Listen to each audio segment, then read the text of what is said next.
Hello, muses of the world. I am your host, Mystified Muse, and welcome to The Realm. Seeing as to how this is my first podcast episode, I will inform all of you who have tuned in on the different topics I plan on speaking about. I plan on discussing topics that have supernatural-esque elements, as well as true crime cases that may spark and intrigue the mind. I'll explore tales that have to deal with the weird, strange, and mysterious, and I'll bring to light obscure historical facts, people, and events. But as for now, please sit back, relax, and enjoy.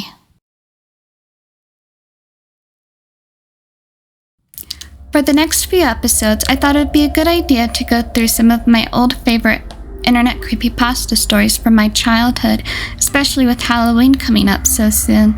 And today's story will be about the infamous Jeff the Killer. Now, the story of Jeff the Killer has been reimagined and retold dozens of times throughout the last decade, with more parts being added in from different perspectives or being rewritten entirely. But my favorite story of Jeff's is the original one, written by its author Sesseur, who posted the story on the site DeviantART back in the year 2011 or 2012. I do have to note that because the story does feature darker themes to it, it is intended for mature audiences only, and I highly suggest that if you are under the age of 16, that you do not watch this video. Now let's get on to the story. Expert from a local newspaper, ominous unknown, killer is still at large. After weeks of unexplained murders, the ominous unknown killer is still on the rise. After little evidence has been found, a young boy states that he survived one of the killer's attacks and bravely tells his story. "I had a bad dream and I woke up in the middle of the night," says the boy. "I saw that for some reason the window was open, even though I remember it being closed before I went to bed. I got up and shut it once more. Afterwards, I simply crawled underneath my covers and tried to get back to sleep. That's when I had a strange feeling, like someone was watching me. I looked up and nearly jumped out of my bed. There, in the little ray of light, illuminating from between my curtains, were a pair of two eyes. These weren't regular eyes, they were dark, ominous eyes. They were bordered in black and, just plain out terrified me. That's when I saw his mouth, a long, horrendous smile that made every hair on my body stand up. The figure stood there, watching me. Finally, after what seemed like forever, he said it. A simple phrase, but said in only a way a madman could speak. He said, "Go to sleep." I let out a scream. That's what sent him at me. He pulled up a knife, aiming at my heart. He then jumped on top of my bed, but I fought him back. I kicked, I punched, I rolled around, trying to knock him off me. That's about when my dad busted in. The man threw the knife, and it went into my dad's shoulder. The man probably would have finished him off if one of the neighbors hadn't alerted the police. They drove into the parking lot and ran towards the door. The man then turned and ran down into the hallway. I heard a smash like glass breaking. As I came out of my room, I saw that the window that was pointing towards the back of my house was broken. I looked out of it to see him vanish into the distance. I can tell you one thing though, I will never forget that face, those cold, evil eyes, and that psychotic smile. They will never leave my head. Police are still on the lookout for this man. If you see anyone that fits the description in the story, please contact your local police department. Jeff and his family had just moved into a new neighborhood. His dad had gotten a promotion at work, and they thought it would be the best idea to live in one of those fancy neighborhoods. Jeff and his brother Lou couldn't complain though. A new, better house? What was not to love? As they were getting unpacked, one of their new neighbors came by. "Hello," she said. "I'm Barbara. I live across the street from you. Well, I just wanted to introduce myself and my son." She turns around and calls her son over. "Billy, these are our new neighbors." Billy came over, said hi, before running back to go and play in his yard. "Well," said Jeff's mom, "I'm Margaret, and this is my husband Peter and our two sons, Jeff and Lou." They each introduced themselves, and then Barbara invited them over to her son's birthday party that weekend. Jeff and his brother were about to object when their mother said that they would love to go. When Jeff and his family are done unpacking, Jeff went up to his mom. "Mom, why would you invite us to some kid's party? If you haven't noticed, I'm not some dumb kid." Jeff scolded his mother. "We just moved here. We should show that we want to spend time with our neighbors.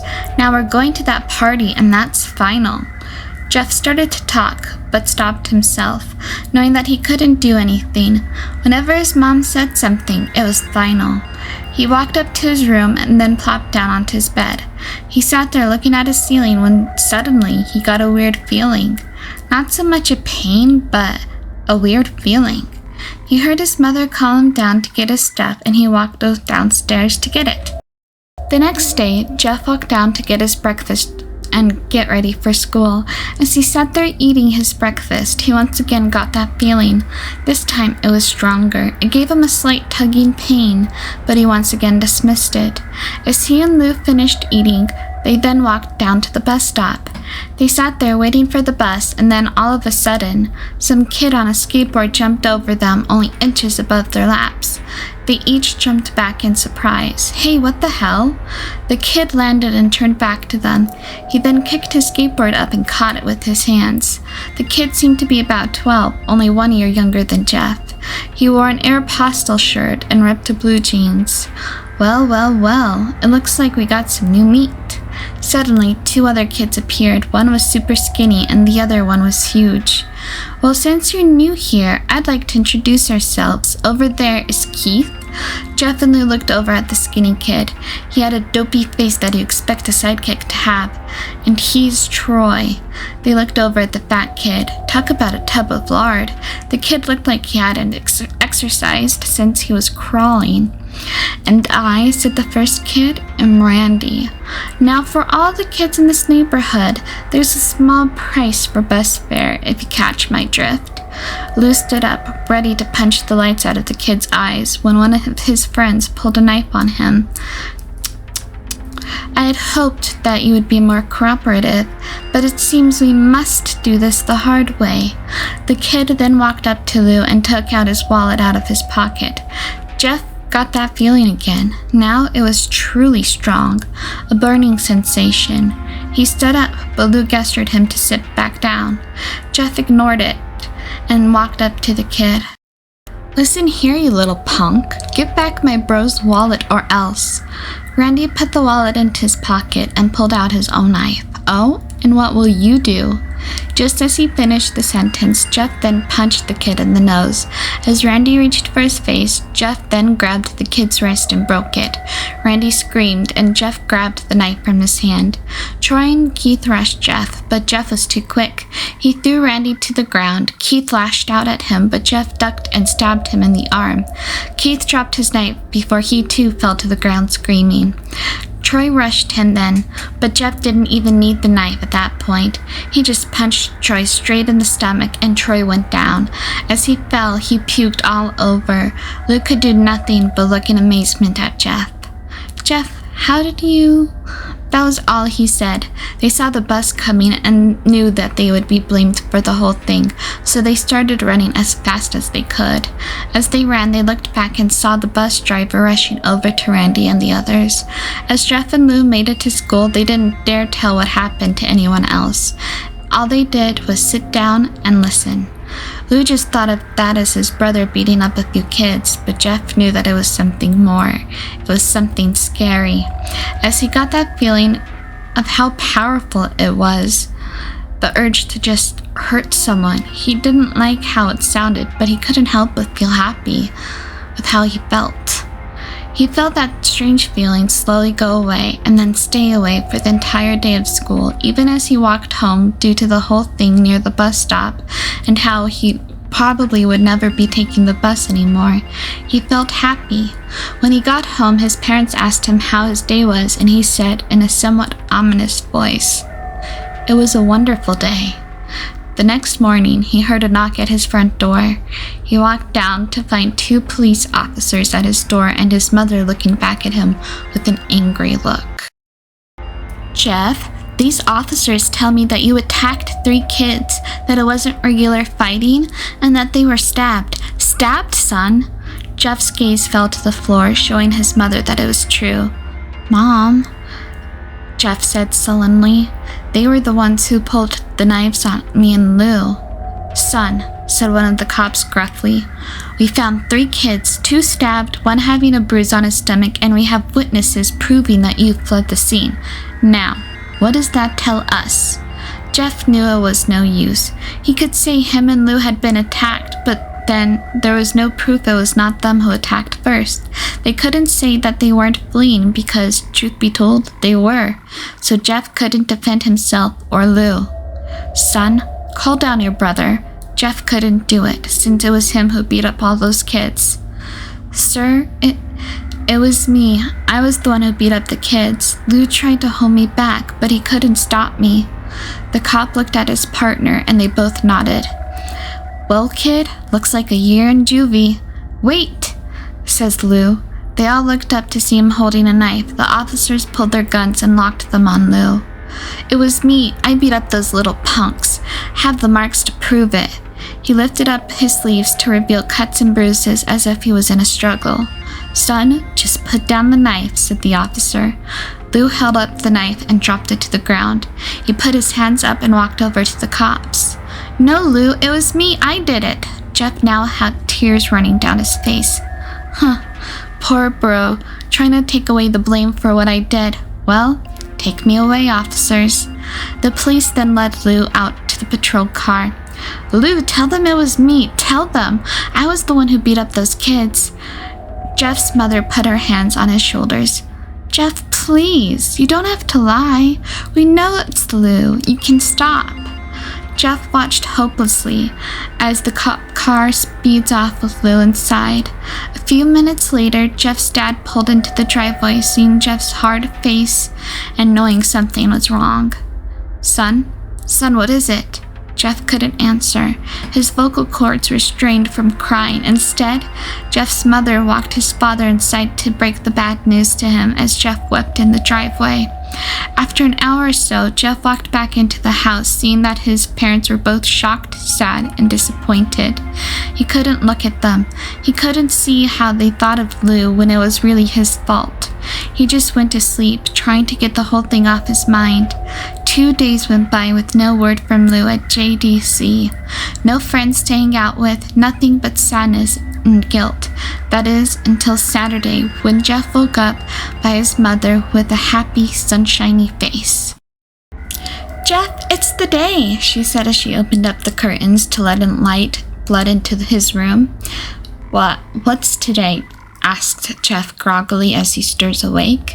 "Why, it's Billy's party." He was now fully awake.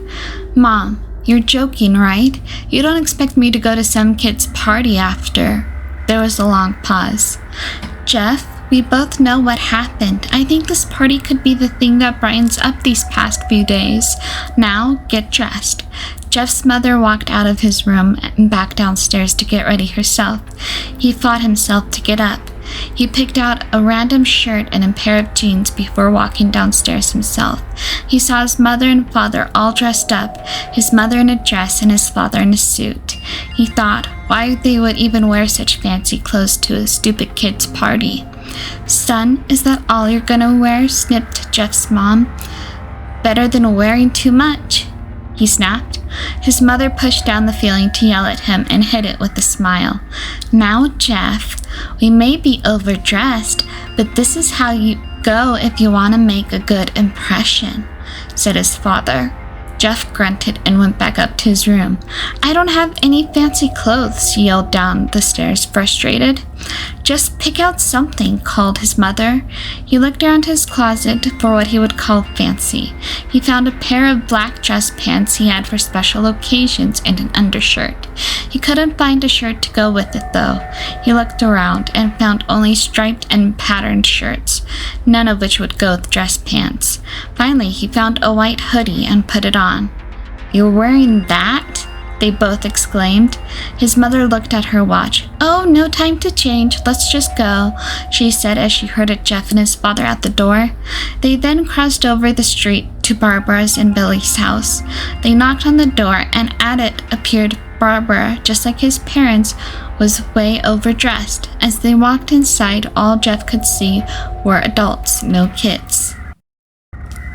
Jeff, the kids are outside in the backyard. How about you go and meet some of them?" said Barbara as she noticed that he was staring around the room. Jeff walked outside to the back to see a yard full of kids. They were running around in weird cowboy costumes and shooting each other with plastic guns. He might as well be standing in a Toys R Us. Suddenly, a random kid came up to him and handed him a toy gun and hat. "Hey, wanna play?" he said. "Aw, no kid, I'm way too old for this stuff." The kid looked at him with that weird puppy dog face. "Please," said the kid. "Ugh, fine," said Jeff. He put on the hat reluctantly and started to pretend to shoot at the kids. At first, he thought it was totally ridiculous, but then he started to actually have fun. It might have been super cool, but it was the first time he had done something that took his mind off of Blue. So he played with the kids for a while until he heard a noise, a weird rolling noise. Then it hit him. Randy, Troy, and Keith all jumped over the fence on their skateboards. Jeff dropped the fake gun and ripped off the hat. Randy looked at Jeff with a burning hatred in his gaze. "Hello, Jeff, is it?" he said. "We have some unfinished business to attend to." Jeff saw his bruised nose and smirked. "I think we're even. I beat the crap out of you and you got my brother sent to JDC. Randy got an angry look in his eyes. "Oh no, I don't go for even. I go for winning. You may have kicked our butts that one day, but not today." As he said that, Randy then rushed at Jeff. They both fell to the ground. Randy punched Jeff in the nose, but Jeff grabbed him by the ears and headbutted him. Jeff then pushed Randy off of him and both rose to their feet. Kids were now screaming and parents started to run out of the house. Troy and Keith then pulled out guns from their pockets. "No one interrupts or guts will fly," they said. Randy then pulled out a knife on Jeff and stabbed it into his shoulder. Jeff screamed before falling to his knees. Randy started kicking at him in the face.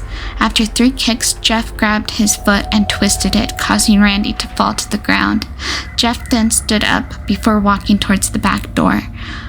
But before he could reach it, Troy grabbed him. "Need some help?" He picked up Jeff by the back of his collar before throwing him through the patio door. As Jeff tried to stand, he is kicked down to the ground. Randy repeatedly starts kicking Jeff until he starts to cough up blood. "Come on, Jeff, fight me." He then picked up Jeff again and threw him into the kitchen. Randy sees a bottle of vodka on the counter before smashing it over Jeff's head. "Bite!" He throws Jeff back into the living room. "Come on, Jeff, look at me." Jeff glances up, his face riddled with blood. "I was the one who got your brother sent to JDC, and now you're just gonna sit here and let him rot in there for a whole year? You should be ashamed." Jeff started to get up. "Oh, finally! You want to stand and fight?" Jeff is now on his feet, blood and vodka on his face. Once again, he gets that strange feeling, the one in which he hasn't felt for a while. Finally, he gets up, says Randy as he runs at Jeff. That's when it happens. Something inside Jeff snaps. His psyche is destroyed. All rational thinking is gone. All he can do is kill. He grabs Randy and pile drives him onto the ground. He gets on top of him and punches him straight into the heart. The punch causes Randy's heart to stop. As Randy gasps for breath, Jeff hammers down on him. Punch after punch, blood gushes from Randy's body until he takes one final breath and dies. Everyone is looking at Jeff now, the parents, the crying kids, even Troy and Keith. Although they easily break from their gaze and point their guns at Jeff, Jeff sees the guns trained on him and runs for the stairs. As he runs, Troy and Keith let out fire on him, each shot missing. Jeff runs up the stairs, and he hears Troy and Keith following up closely behind. As they let out their final rounds of bullets, Jeff ducks into the bathroom. He grabs the towel rack and rips it off the wall. Troy and Keith race in, knives now ready. Troy swung his knife at Jeff, who backed away and bangs the towel rack into Troy's face. Troy goes down hard, and now all that's left is Keith.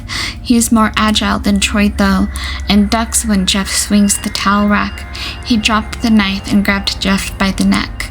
He pushed him into the wall. A thing of bleach fell down on top of them from the top shelf. It burned both of them, and they both started to scream. Jeff wiped his eyes the best that he could. He pulled back the towel rack and swung it straight into Keith's head. As he lay there, bleeding to death, he let out an ominous smile. "What's so funny?" asked Jeff. Keith pulled out a lighter and switched it on. "What's funny," he said, "is that you're covered in bleach and alcohol." Jeff's eyes widened in horror as Keith threw the lighter at him. As soon as the flame made contact with him, the flames ignited the alcohol and vodka. While the alcohol burned him, the bleach bleached his skin. Jeff let out a terrible screech as he caught on fire. He tried to roll out the fire, but it was no use. The alcohol had made him a walking inferno. He walked down the hall and fell down the stairs. Everybody started screaming as they saw Jeff, now a man on fire, dropped to the ground, nearly dead. The last thing Jeff saw was his mother and the other parents trying to extinguish the flame. That's when he passed out. When Jeff woke up, he had a cast wrapped around his face. He couldn't see anything, but he felt a cast on his shoulder and stitches all over his body. He tried to stand up, but he realized that there was some tube in his arm, and when he tried to get up, it fell out, and a nurse rushed in. "I don't think you can get out of bed just yet," she said gently as she pushed him back into his bed and reinserted the tube. Jeff sat there with no vision, no idea what his surroundings were. Finally, after hours, he heard his mother. "Honey, are you okay?" she asked tenderly. Jeff couldn't answer though. His face was covered and he was unable to speak. "Oh, honey, I have great news. After all the witnesses told the police that Randy confessed of trying to attack you, they decided to let Lou go." This made Jeff almost bolt up, stopping halfway, remembering the tube coming out of his arm. "He'll be out by tomorrow, and then you two will be able to be together again." Jeff's mother hugs Jeff before saying her goodbyes. The next couple of weeks were those where Jeff was visited by his family. Then came the day where his bandages were to be removed. His family were all there to see it, what he would look like. As the doctors unwrapped the bandages from Jeff's face, everyone was on edge out of their seats. They waited until the last bandage holding the cover over his face was almost removed.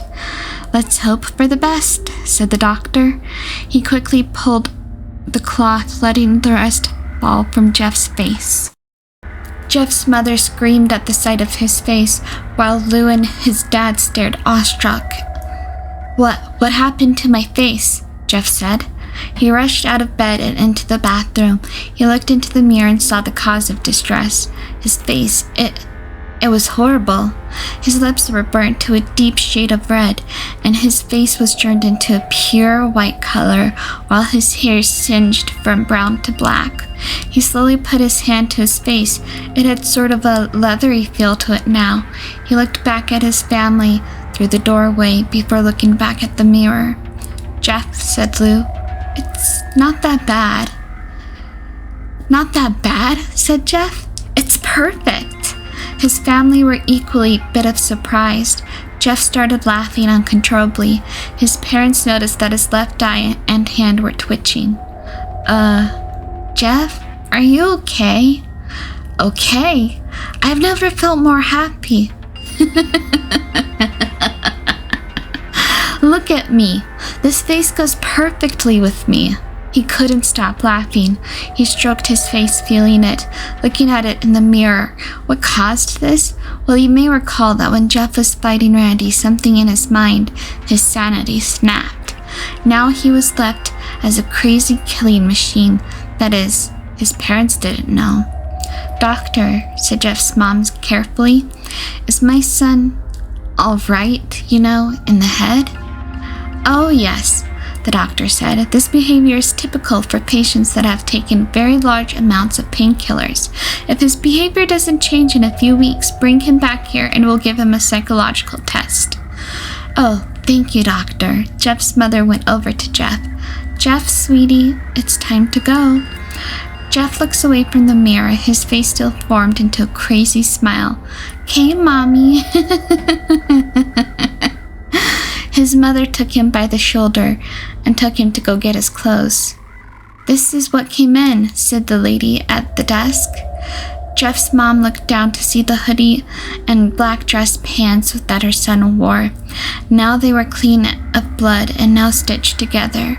Jeff's mother led him to his room and made him put his clothes on. Then they left, not knowing that this was their final day of life. Later that night, Jeff's mother woke to a sound coming from the bathroom. It sounded as if someone was crying. She slowly walked over to see what it was. When she looked into the bathroom, she saw a horrendous sight. Jeff had taken a knife and carved a Glasgow smile into his cheeks. "Jeff, what are you doing?" asked his mother, concerned. Jeff looked over at his mother. "I couldn't keep smiling, Mommy. It hurt after a while. Now I can smile forever." Jeff's mother then noticed his eyes ringed in black. "Jeff, your eyes!" His eyes were seemingly never closing. "I couldn't see my face. I got tired and my eyes started to close. So I burned out the eyelids so I can see my face forever." Jeff's mother slowly started to back away, seeing that her son was going insane. "What's wrong, Mommy? Aren't I beautiful?" "Yes, son," she said. "Yes, you are. Let me go get Daddy so he can see your face." She ran into the room and shook Jeff's dad from his sleep. "Honey, get the gun. She stopped as she saw Jeff in the doorway holding up a knife. "Mommy, you lied." That was the last thing they heard as Jeff rushed them with the knife, cutting both of them. His brother Lou woke up, startled by some noise. He didn't hear anything else, so he just shut his eyes and tried to go back to sleep. As he was on the border of slumber, he got the strangest feeling that someone was watching him. He looked up before Jeff's hand quickly covered his mouth. He slowly raised the knife, ready to plunge it into Lou. Lou thrashed here and there, trying to escape Jeff's grip. "Shh," Jeff said. "Just go to sleep." Hello friends, thanks so much for watching my video. Please let me know down below in the comments what you think of it, as well as hitting that subscribe button for future videos. Don't forget to smash that like button on your way out.